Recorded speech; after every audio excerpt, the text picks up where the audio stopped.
honestly, if it doesn't pop off, I'm just going to be so annoyed.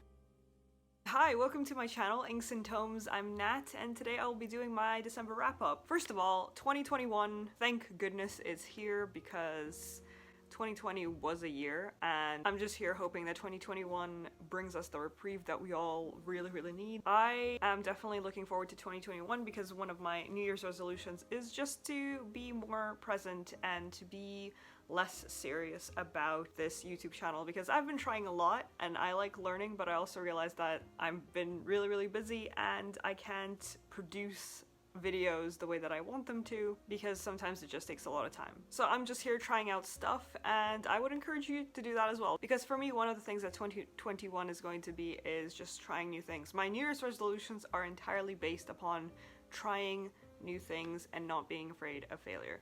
But that's a little segue into my personal life.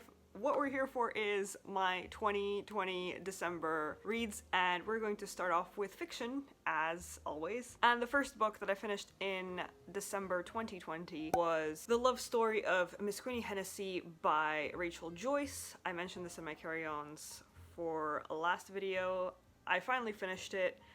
Boy, was it a ride. I genuinely think that the quality of this book exists because of the previous book. So this book would not be as good as it is without the previous book existing, which was The Pilgrimage of Stephen Fry, I believe, by the same author, of course. The premise of this book is that the character that Stephen Fry was walking to in the previous book, he decided to walk the length of England for his friend Queenie Hennessy after he receives a letter from her, and that book was about that. This book is about Queenie waiting for him and her reliving her life as she waits for him to get to her, as she's in a hospice and she is essentially terminally ill, and this is very much a book on reflection. The things that I really liked about this book were that they tied the story that was previously told with a much firmer grip. I think this half of the story really brings everything together and shows that the characters have so much more depth to them than the previous book showed, and the fact that Queenie plays such a huge role, it really explains why Harold, by the way, the main character is Harold. I just realized this. Of course it's Harold. Thank you, editing me, for having to put all of those clarifications before. I'm a great booktuber.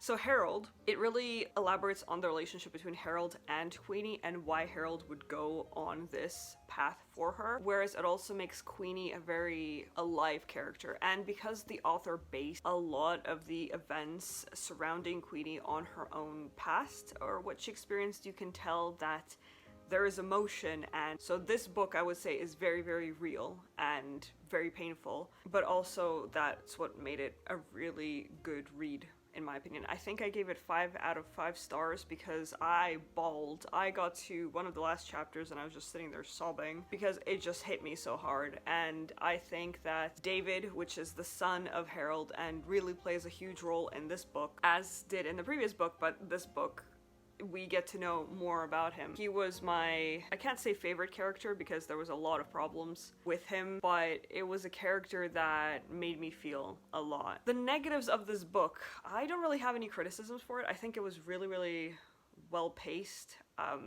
Characters were really fleshed out. Probably that I couldn't read it in one go. For me personally, it was just, again, such a heavy read that it just took a while for me to get through it, and that is definitely not a negative in any way, shape, or form. So I would say that it's essentially, yeah, this was a very strong book to finish 2020 off with. The second book that I finished, I do not have a physical copy of, therefore here you go. It is Dash and Lily's Book of Dares. I found this book via Netflix, where my friend and I were looking for a nice Christmassy series, or I should say I was looking for a nice Christmassy movie/series. I found it, I roped her in, and we spent the evening watching it, and I really enjoyed it. I think Netflix did a great job on Dash and Lily. It is everything you would want from a seasonal show, and when I found out that it was based on an actual book, I decided, well, I'm going to go and read it, right? This is one of those unfortunate events where I didn't know it was based on a book, and I watched the adaptation first,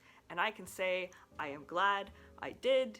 Everybody should go watch the Netflix Dash and Lily, and not everyone should read the actual book. So in summary, the book is about these two teenagers that live in New York, Dash and Lily, and one afternoon, Dash is perusing his favorite bookshop, The Strand, and he finds a red notebook wedged between some of his favorite fiction. He opens it up and finds a couple of dares written down for him to do around the bookstore and for where he should leave the notebook after he completes the dares. He does this, he leaves the notebook, and then it comes back to him with more dares. Now the girl who's leaving him these dares is a girl called Lily, and this is essentially a story of how they get to know each other via this notebook and via the various dares that they lay out for each other to do around the Christmas period.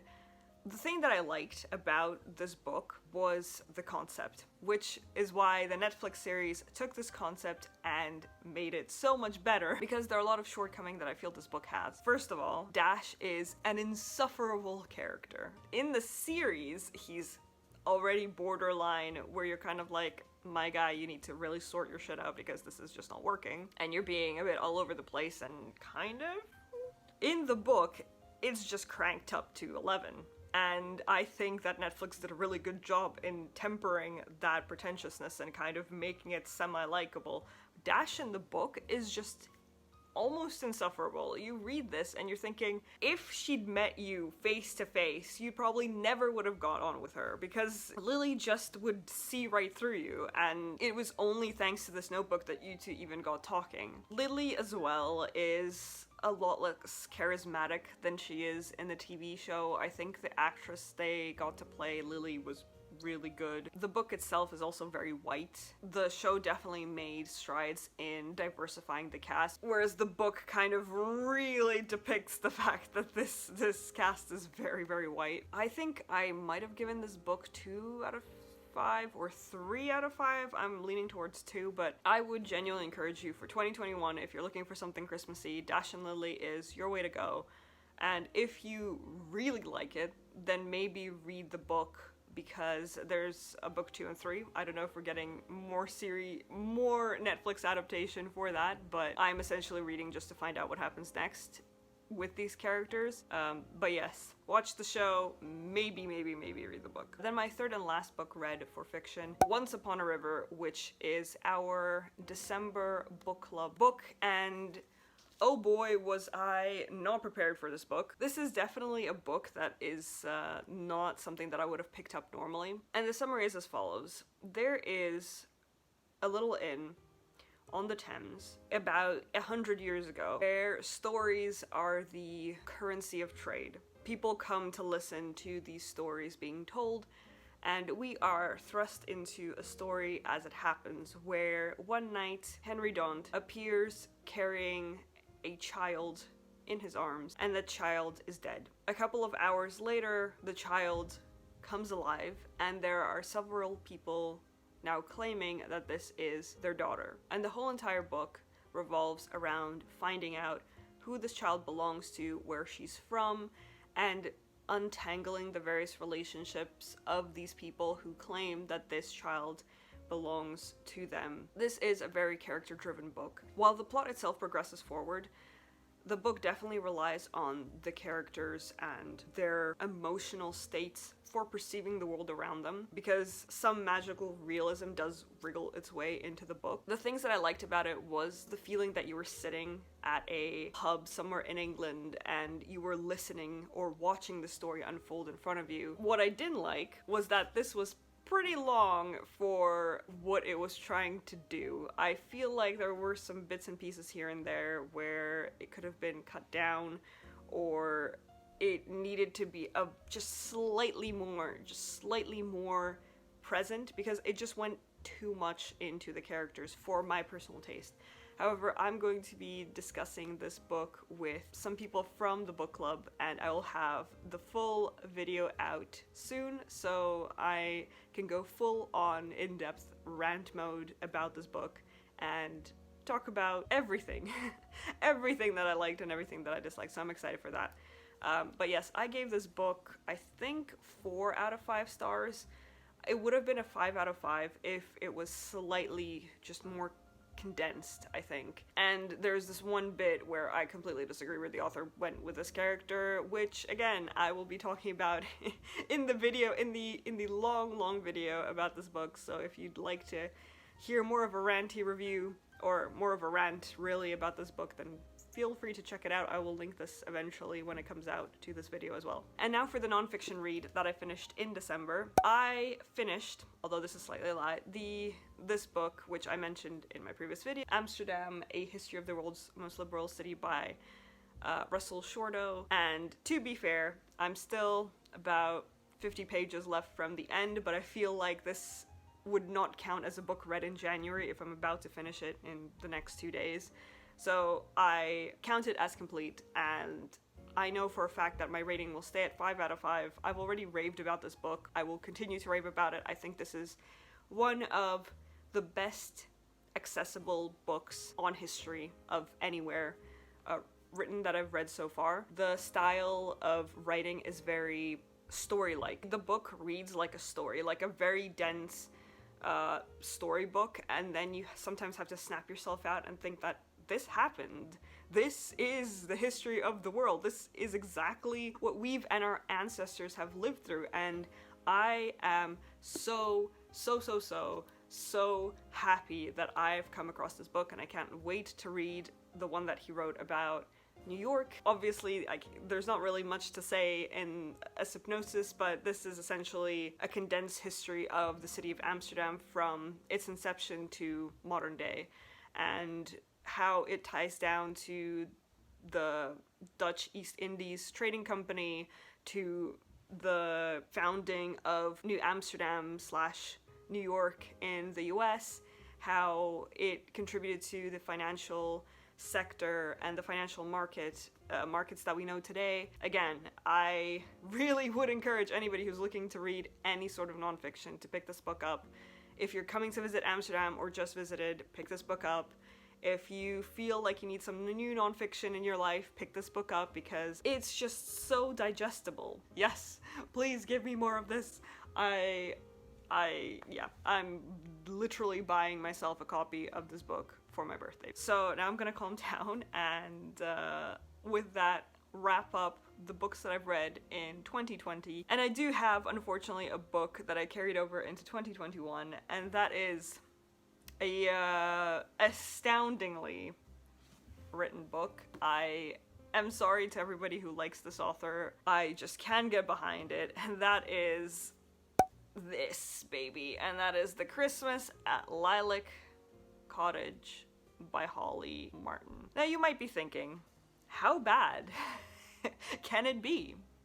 And I will answer you and say that if you think that you're in here for the Christmas vibe, you're not. If you think that you're here for the character connections, you're not. If you think here that you're here for a plot that makes sense, you're also not.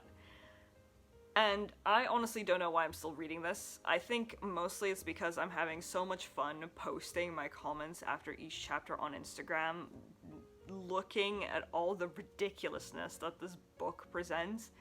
And I do have to thank it, really. It is making me realize what good chick lit is, which is something that I'm endeavoring to discover with a lot of genres at the moment. What makes the genre, what are the works that make the genre good, and what are the works that don't.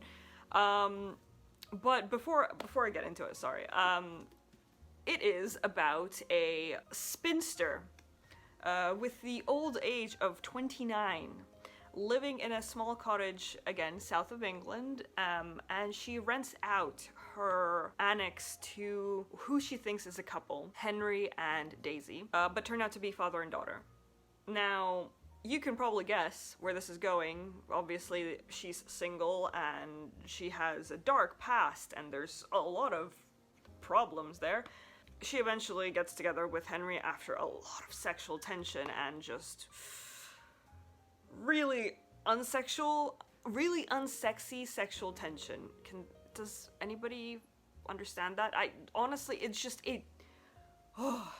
it's forced into the book, and you don't understand why these people are feeling the way they're feeling after they're constantly 3 days, they've seen each other for 3 days. You are the love of my life. I don't mind spending my entire life with you, even though this guy has been afraid to commit for like the last 15 years. And she also comes off at the beginning as this, you know, really strong woman, kind of like, I can live by myself, everything is fine. I have an ice carving business, which I'm you know, covering this massive demand in the area, and I'm making good bank.